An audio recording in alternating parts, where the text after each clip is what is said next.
Okay, welcome back to the channel. So I just wanted to jump on, and this video is going to be slightly different because I'm going to talk to you more about the move back to South Africa, give you guys a bit of an update on what's happening with that.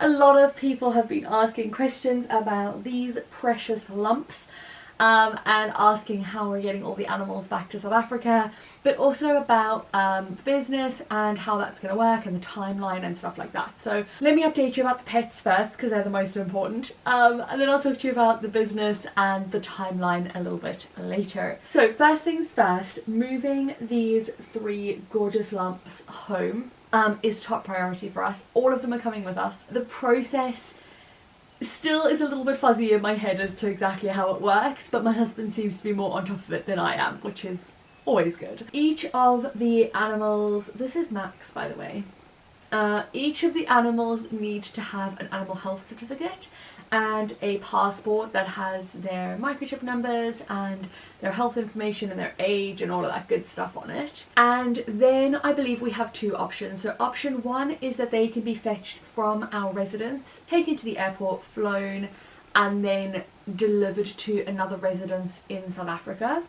Or the second option, which we're kind of leaning towards at the moment, is that we take them up to the airport, hand them over at the airport, and the airport conduct them going on the flight, and then we pick them up on the other side. Now, as far as I'm aware, and from what I understand from speaking to the transporter, what they try and do is get the animals in on a flight a couple of hours before your flight lands, so that you can pick them up and they are ready and through import, like customs, etc. So we're going to be looking into that. Obviously at the moment the house is still on the market, so I'm not too concerned about nailing down exactly how these things are going to happen, because in reality once everything is kind of moving and we know dates, it will be easier to make solid plans, but for the time being it's all a bit speculative. With the business, my business is run completely online. I am going to be literally continuing to run my business exactly as it is now,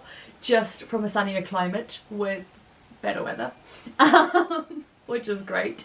And then my husband works in the veterinary industry, so he has already secured himself a job back in South Africa for when we get back. He can literally pick up and go and work over there, doing exactly the same thing as he is now, just in a different country, which is so incredible.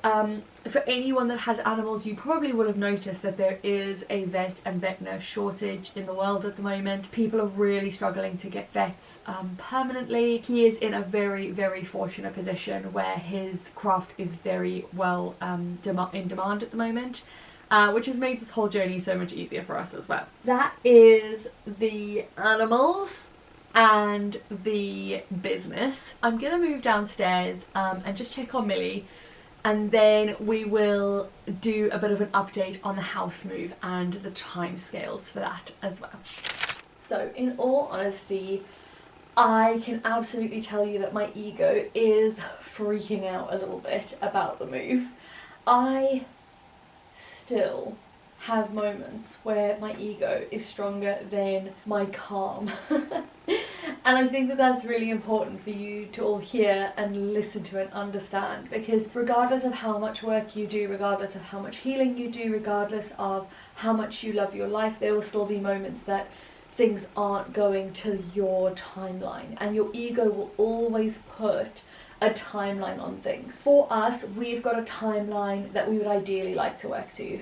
My husband's brother is getting married in October, so we would ideally like to be back in South Africa by then completely, so that we save ourselves having to go out on holiday and then come back and wrap things up. Now that still gives us, the time that this video comes out, it will still give us like a good 4 or 5 weeks before we need to sell the house. But me being me, wanted it like signed, sealed and done by this point, so that I was in a really good position to feel really comfortable that we had enough time for everything. One of the big things that I'm leaning into at the moment, and both of us, myself and my husband, have discussed in a lot of detail, is that the timeline will be right however it happens. If we do need to go home on holiday in October for the wedding, that's absolutely fine. If we're home permanently by then, that's absolutely fine. If we only get home in the new year, that's absolutely fine. Like, we're just leaning into whatever this timeline is, being really open to the fact that it always works out exactly as it should. Every time we have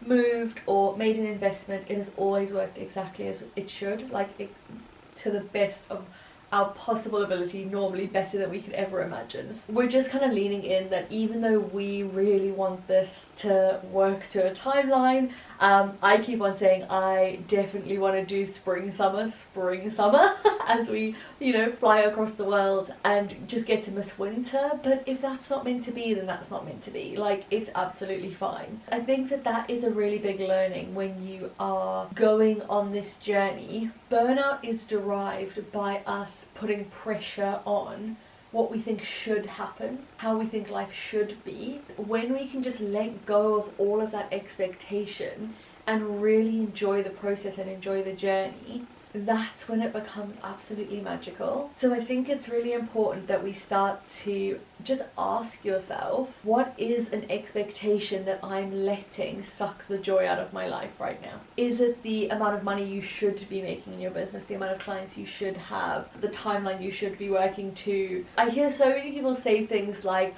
oh well, I'm in my X years, so I should have done XYZ by now. I'm in my 50s, so I should have done XYZ. I'm in my 60s, so I should have done XYZ. Like, just stop it.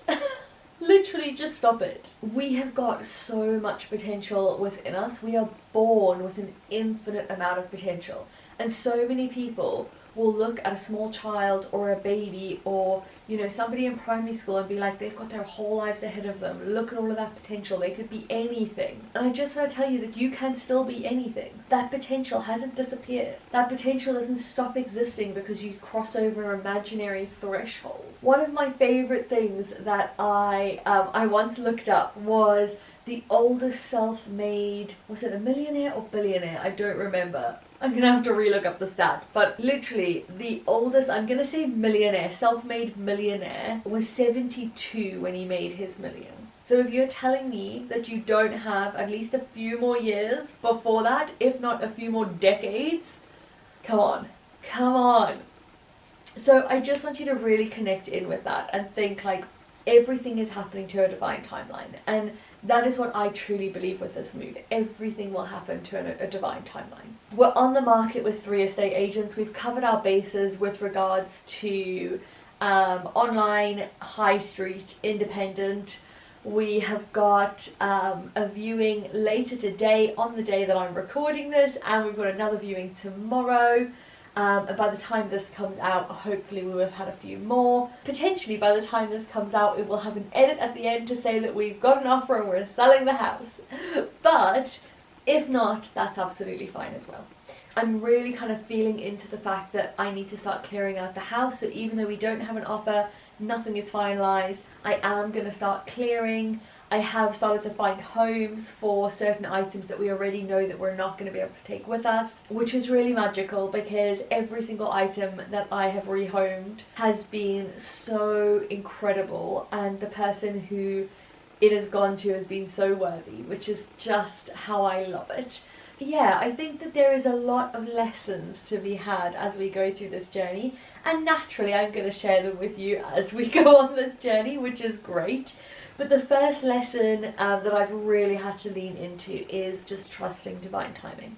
Knowing that my timeline might not be the timeline that is the best, and my ego might not actually know what is best for me, and just really leaning into that and saying that what will be, and that is magical.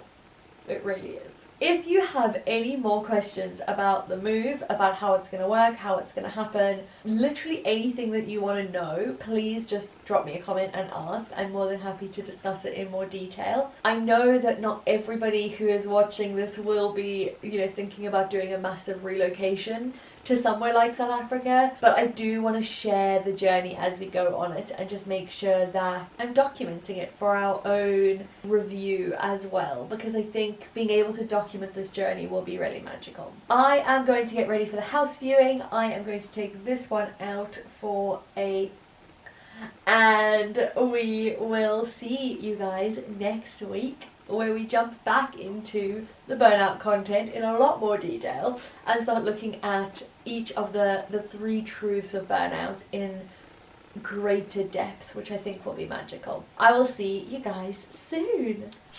And P.S. don't forget to like, subscribe and comment on this video if you want to see more content like this. It is such a help for the channel to get your support, so please make sure that you take a moment to do exactly that down below. Okay, hold up before you disappear.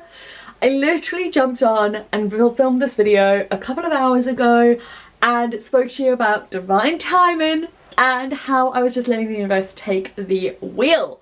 And I am pleased to say that the lady that came to view the house has put in an offer, full asking price, and we are good to go. This is what I'm talking about. Literally, when you let life support you, things get to be so friggin' good all of the time. So that is the start of our 12-week countdown. If everything goes according to plan, we should be able to move home back to South Africa in the next 12 weeks by the end of August, beginning of September time. And as we go through the journey of the channel, I will give you more updates to everything. How it works, the packing, the situation, the flying, and all of the good juicy stuff as we go along. So I will see you guys next week for your next video. Have a great week, guys!